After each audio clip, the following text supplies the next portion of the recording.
A shelter for migrant children northwest of Phoenix was the subject of an investigation last year and paid a penalty after workers at the shelter unlawfully restrained a child.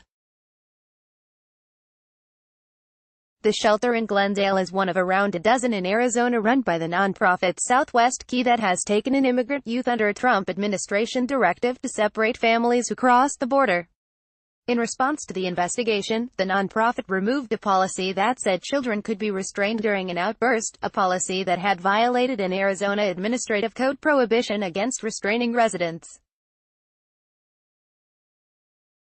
The policy also noted that restraints were not to last longer than 5 minutes, meaning the Christmas incident in 2016 was a double breach of the nonprofit's own procedure and of Arizona Code. Facebook, Twitter. More shares. Another Southwest Key facility in Mesa was cited for not maintaining employee fingerprint records, which are used for criminal history checks of workers who deal with vulnerable populations. At several other Metro Phoenix facilities, the nonprofit missed deadlines to reapply for a facility license. The past use of restraints by the nonprofit in Phoenix highlights how government contractors taking in immigrant youth need to be scrutinized. Over 2,000 kids have been separated from their parents, and it's unclear how President Trump's executive order on Wednesday to detain families together will affect children caught in the zero-tolerance policy so far. In February 2017, an investigator with the Arizona Department of Health Services evaluated a Southwest Key shelter in Glendale, a gated house on Myrtle Avenue that has a soccer net in the backyard. After reviewing medical records and video, the inspector discovered that a child was forcibly restrained for almost 40 minutes, in a clear violation of code. In an incident on Christmas Day, according to the citation issued by ADHS, a minor had been in a restraint for 21 minutes, released for a minute and then placed in another restraint for 16 minutes, per the report uncovered by the investigation. Because the shelter is licensed as a behavioral health residential facility, the use of restraints is not allowed under the Arizona Administrative Code. The citation also notes, a review of additional information gathered from staff documentation confirmed the timeframes of the physical holds based on the video footage reviewed by the supervisor. ADHS also discovered a Southwest Key email titled, Restraint Guidance, within the child's medical records. The email explained that restraints are to be reported to a Restraint Review Committee, ensure approved CPI, crisis prevention and intervention techniques are applied and avoid using any other form of physical technique, the email said. Advise staff members to release minor if the restraint is unsuccessful. ADHS reported that the Southwest Key was operating under a policy document which said to physically hold a client, to safely manage an incident and to prevent harm. According to the safety procedure, an emergency safety response is used only in an emergency. For the shortest possible duration of time needed to bring the client's behavior under control. However, the policy also noted that restraints were not to last longer than 5 minutes, meaning the Christmas incident in 2016 was a double breach of the nonprofit's own procedure and of Arizona Code. As a result of the incident, Southwest Key removed the use of restraints from its emergency response procedures, according to the ADHS report. The nonprofit paid a penalty of $500 in May 2017 and submitted a corrective action plan. Southwest Key also operates a shelter on Campbell Avenue in Phoenix. On Thursday, the combative attorney Michael Avenatti visited detained children at the shelter.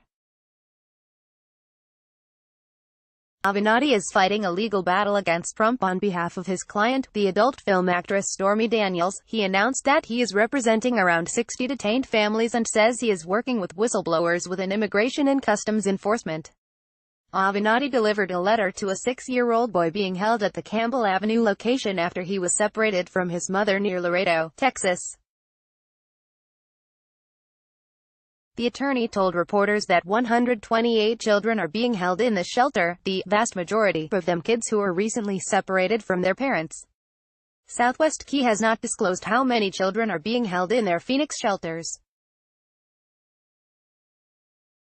A shelter for immigrant children on Campbell Avenue in Phoenix run by the government contractor Southwest Key. Joseph Flaherty. Southwest Key did not respond to calls and emails from Phoenix New Times over several days. At the security gate of the Campbell Avenue shelter on Tuesday, a voice over the intercom referred questions to the nonprofit's communications office.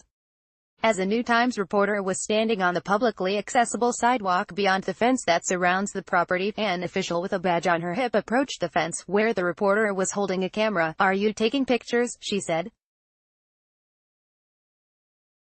"If you don't go, I'm going to call the police." Based in Austin, Southwest Key has received over $1.5 billion over the past 10 years from the federal government for programs that serve migrant youth.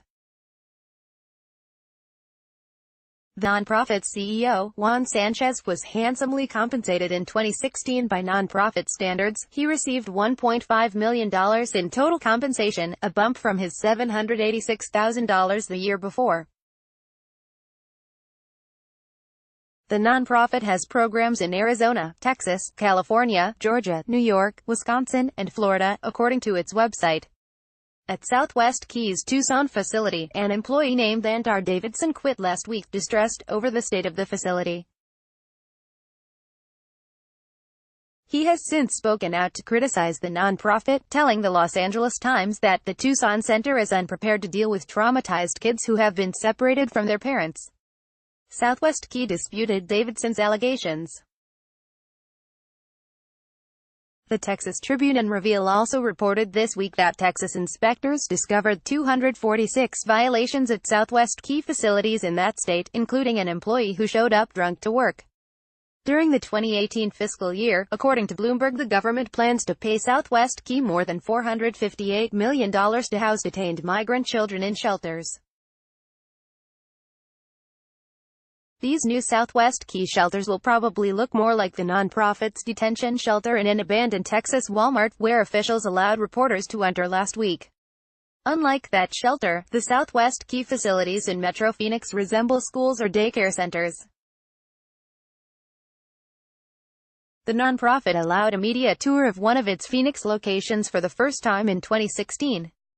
At the time, 120 children were held at the facility following an influx of unaccompanied minors fleeing violence in Central America. The Federal Department of Health and Human Services is largely responsible for dealing with contractors like Southwest Key to house children who have crossed the border alone, or who have now been separated from their parents under the Trump administration's zero-tolerance policy. In addition to the Myrtle Avenue facility's penalty for restraining a child, other Southwest Key facilities in Arizona struggling to meet the deadlines for renewing their registrations with AZDHS, 2 Southwest Key facilities in Peoria plus another Southwest Key facility in Glendale paid a $250 fine for not meeting a deadline to reapply for a license 60 days before it expired. And at a Mesa Southwest Key facility, the nonprofit paid $1,000 in October 2017 for failing to maintain adequate fingerprint records for 3 of 5 staff members. The Arizona Department of Public Safety uses these fingerprint cards to research the criminal histories of employees working with at-risk or vulnerable groups. One employee at the Mesa facility did not submit fingerprints to DPS until 113 days after they were hired, according to the citation. 5 months later, the same facility in Mesa paid the $250 fine for not reapplying for a license before the 60-day deadline. Nicole Capone, a spokesperson for ADHS, said that although the agency licenses a variety of facilities, they have no idea if a shelter is specifically housing immigrant minors who are apprehended after crossing the border. Any shelter that we license, there's no subgroup that tells us who they're hosting or necessarily what they're doing, Capone told New Times. So we don't know which shelter houses who or what, so there's no way for us to tell. ADHS does not have licensing authority for facilities under the direct control of federal agencies, she said.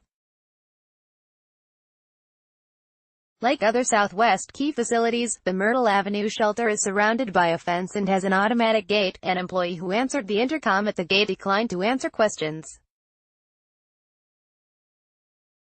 On a mural facing the road, there's a globe along with the words, "Welcome," and "Bienvenidos," and 2 trees made out of paint and prints, in the style of an elementary school art project. The dusty field in the backyard has a soccer net and a mural of the Virgin de Guadalupe. Down the block from the Myrtle Avenue shelter, Alma Beltran was staying with her daughter, who she was visiting on a trip from her home in Chihuahua, Mexico. She didn't know much about the Southwest Key home, other than the fact that it was a youth care center. But Beltran said that on certain days of the week, lots of vehicles pull up to the house. "I know that they take care of young people, that they treat them well," Beltran said.